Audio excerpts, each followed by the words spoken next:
Right, I thought I would do a different view because that elephant is wonderful, and from where I was before just couldn't see it. And I thought I could also show you a different technique. I'm at the Maharajah's well in Stoke Row in the Chilterns, and this is part of the Sketch with Liz series. The idea is I'm going to sketch a scene, give you the reference photo and invite you to sketch it in your own way. If you use the hashtag sketchwithliz when you share it online, I'll get to see what you've done. So I'm still in my Hannah Muller concertina sketchbook. That's what I did before, and this is the bit that I want to sort of look at and sort of get up close and personal. I'm going to use my Stabilo 88, which is just a black pen that will run when I use my water brush on top of it. It will, if I've got any water in the water brush, because I'm sitting so close, it is all very distorted. Question is, do I want the railings? I think I'll just concentrate on the elephant. So, as always, I'm not going to go in with pencil. I haven't got time and energy for pencil and then rubbing it out and then coming back again. And that is quite a challenge because this is obviously quite a complicated subject, but hey, a challenge is good for us. So let's come up here and get that elephant. We'll look at the slope of its back as it comes round to its hind legs, and it's got a nice fat belly that comes up here. Way of judging is to look at this negative space. So look at the shape of the space between its legs is a way of helping you judge whether you've got that right or not. Negative space is always very handy to help, particularly with animals. The space between the legs immediately tells you where the legs are. And then we've got this lovely ear that comes round here, the folds sort of stylised there. It's got a great bump on its head, and then it comes round. And again, the space between its trunk and its first front legs is important.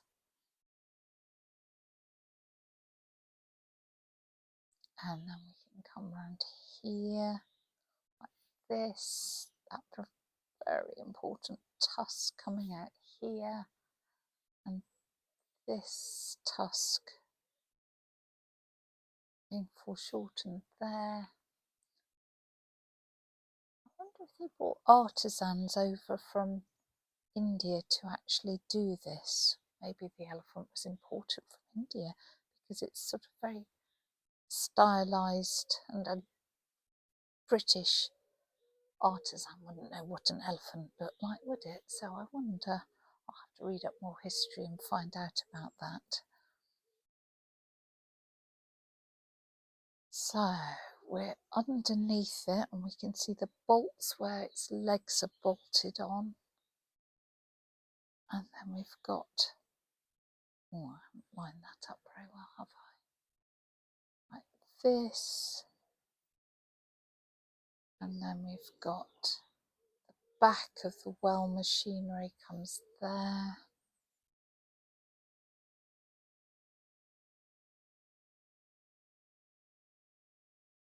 As long as I've got the gist of it in and it actually looks like a machine, that will be fine.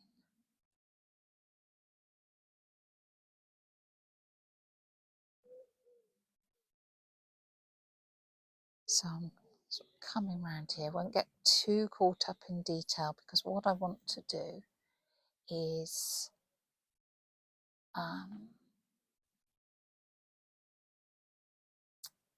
what I want to do, I got distracted by a couple of cyclists going past at that point, is get some water on this so that I've got some tone going on and it will make it look a lot better. So at the moment, am very aware of this looking quite a mess.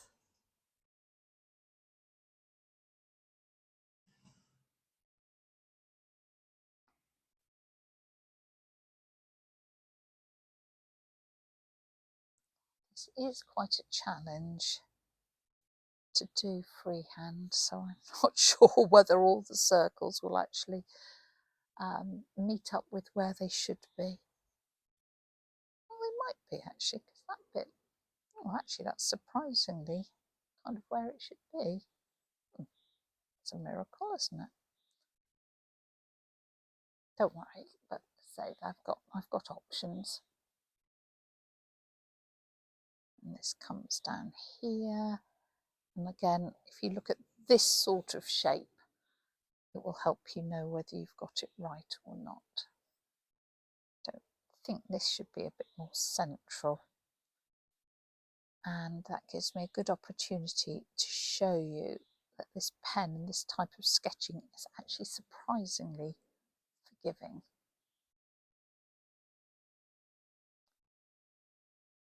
So what have we got going on here? It comes down there, and then this big, like a circular bit here, which was for pulling the buckets and the water up. Must have been really hard work with this well. If it is like 90, well, 300 foot deep, 90 metres deep. I bet the kids got sent to do it. They must have had big muscles, mustn't they? And I can't really see what's going on in there. There's a sort of spindle here. Let's have a look. There's an edge to this. We've got the underneath. Let's sort that out. And that sort of goes around there. Well, you know, so far so badly drawn. Let me show you how magic this is. So make sure your brush is clean, and then you can come in and you can see that just adding a little water gets some of that ink to move and starts to put the shadows in. So we can look and we can go, shadow, shadow, shadow. And it makes it look so much better so quickly. So let's get its trunk. I'm not sure I've got that trunk quite thick enough, but I can thicken that up with the ink. And then I'm looking at where the shadows are, because it's obviously, this is gold and it's all reflective and it's wonderful. What a lovely elephant. So we'll come round there, and then we can come up here, and where I got this wrong, we can correct that. Oh, I haven't got the little bolts where it's bolted on at the back. I'll come back in and put those in, and then we can start adding in the tone there. And again, I haven't got most of this mechanism in, so that the bar or something that goes around here, so we can get that in, and we can start to thicken lines and actually correct as we go along. So this bit I hadn't put central enough, and I can go back in and sort that out. Everything is very distorted because of the angle I'm sitting at, but that's fine. Makes it more fun. All this comes down here. Doesn't that look better already?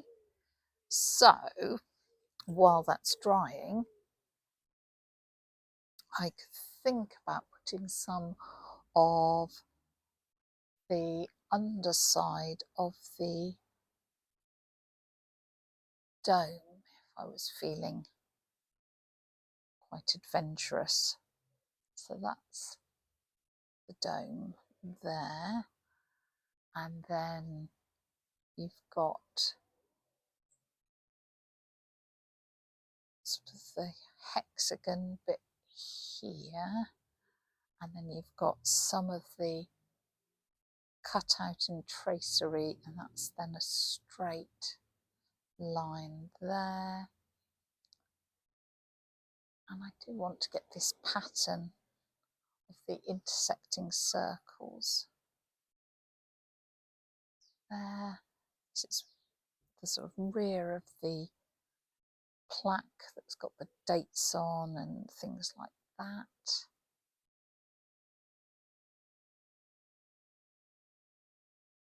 Get those in. And then what have we got going on here? Just like there's some sort of rivets and bolts and all the engineering of it. And I like that. And again, I'm not going to try and put every detail, you know, I'm not going to count the number of rivets, bizarrely enough. Just want to get the idea that it's within the engineered structure. Just those. And then that comes around here and carries on. And again, we can just melt this in. And this is sort of darker here. You don't need it to do a lot, just needs to sort of be there as the background. In fact, I could just put circles sort of indicating there.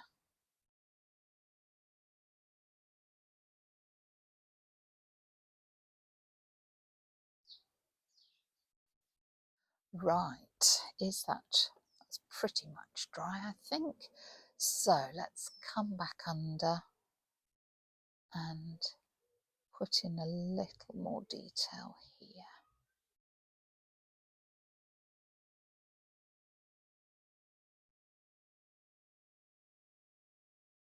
And if I do some of this as continuous line and going backwards and forwards, that will give a feeling of that ornate Victorian ironwork. I love the Victorians in that even on sort of very basic houses and, I don't know, architecture and machinery, they did love a bit of ornamentation just to make it sort of a bit more beautiful. It must have been a jolly rough time to be a peasant, but even with the sort of industrial revolution, there was still a need to make things a little bit fancy. Oh, there's something here.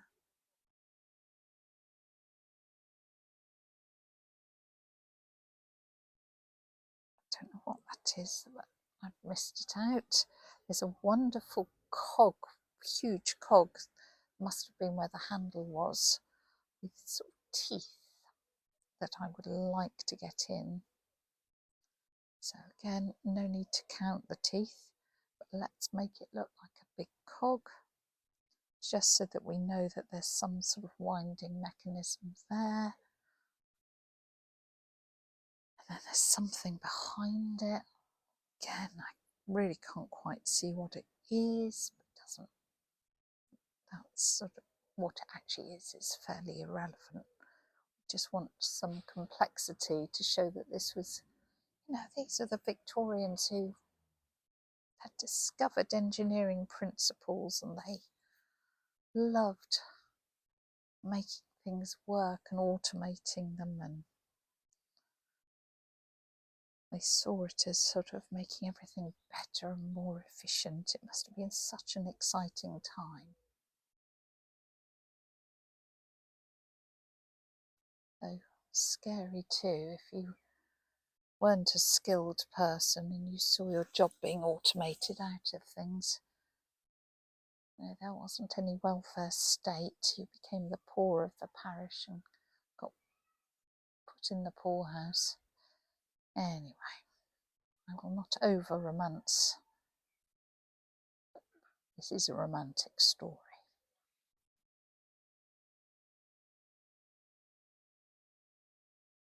Again, just come and soften some of those lines.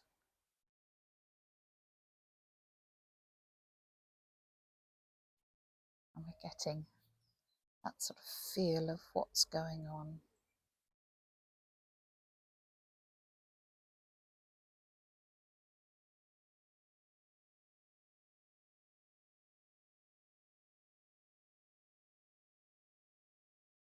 Oh, this is still wet. My pens won't work on top of that.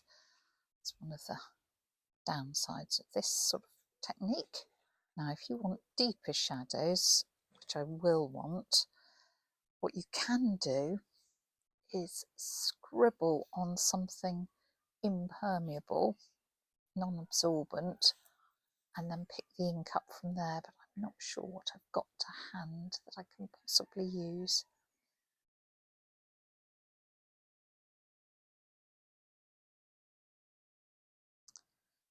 Some sort of writing here. I presume that's the casting.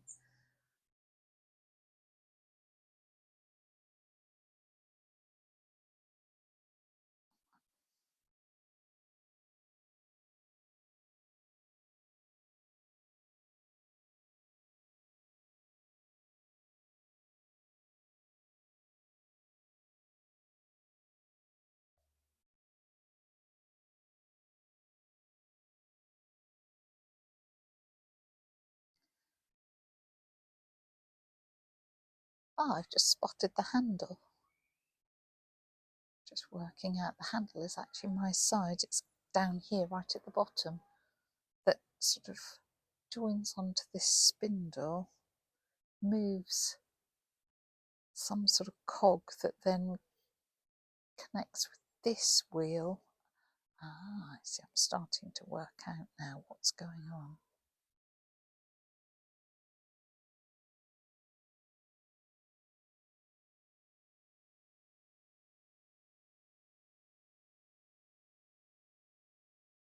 So what I wanted to show you is that, say you just want some ink and you don't want a line, scribble on something like this, a bank card or a bit of plastic or your palette or anything, and you can pick up the ink and then actually paint with that ink, and you don't get the line. And that's quite nice. So I just trying to darken some of this.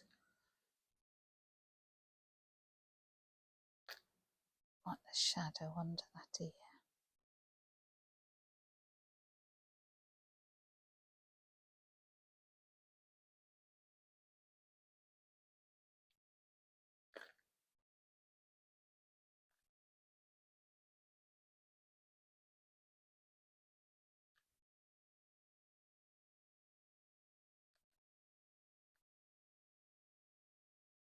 Said I hadn't made the trunk quite thick enough. I hope you can see that we've thickened it up considerably, and because the way the ink moves, we can disguise the fact that it was too thin to start with. I can get some sort of shadows and shine on this elephant. I hope.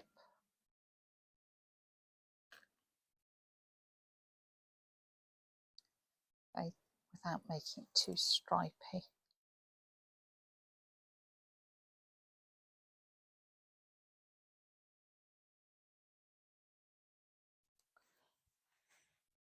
The other thing you can use is something like these Tombow pens. This might be a little bit dark, but if you've got broader areas of dark, rather than spending all that time doing that, you could, trouble is again, if you go on a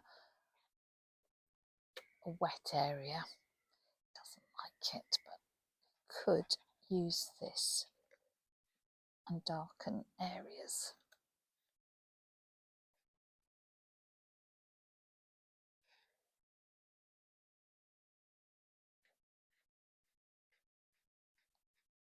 And the good thing about these Tombow pens, so they're dual tipped, nice brush pen one end and a bullet the other, is they work in just the same way as the Stabilo, in that they merge really well with water.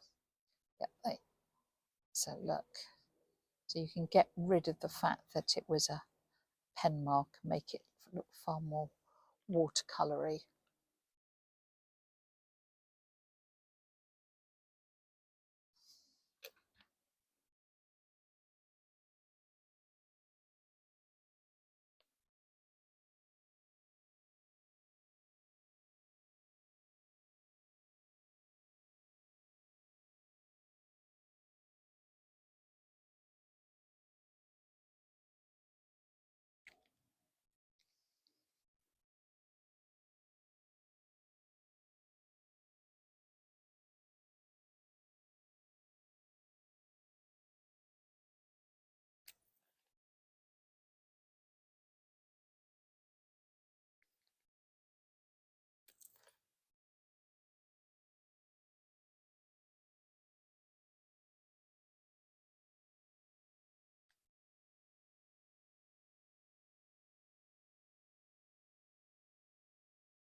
I think it's quite nice to go back on top when you have actually sort of melted some of that pen away, and to go and put a few crisper lines back on top like this. And I say just a few bits will make it look a lot more detailed than it is.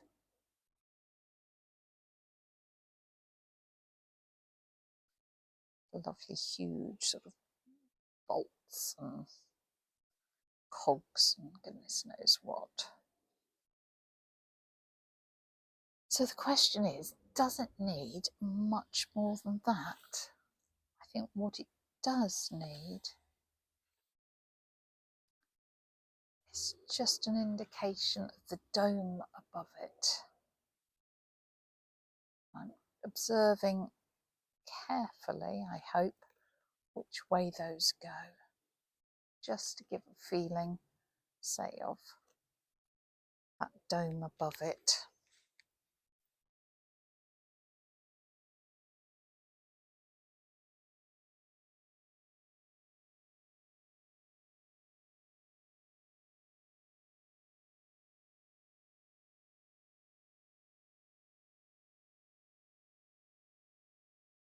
I think we'll stop there.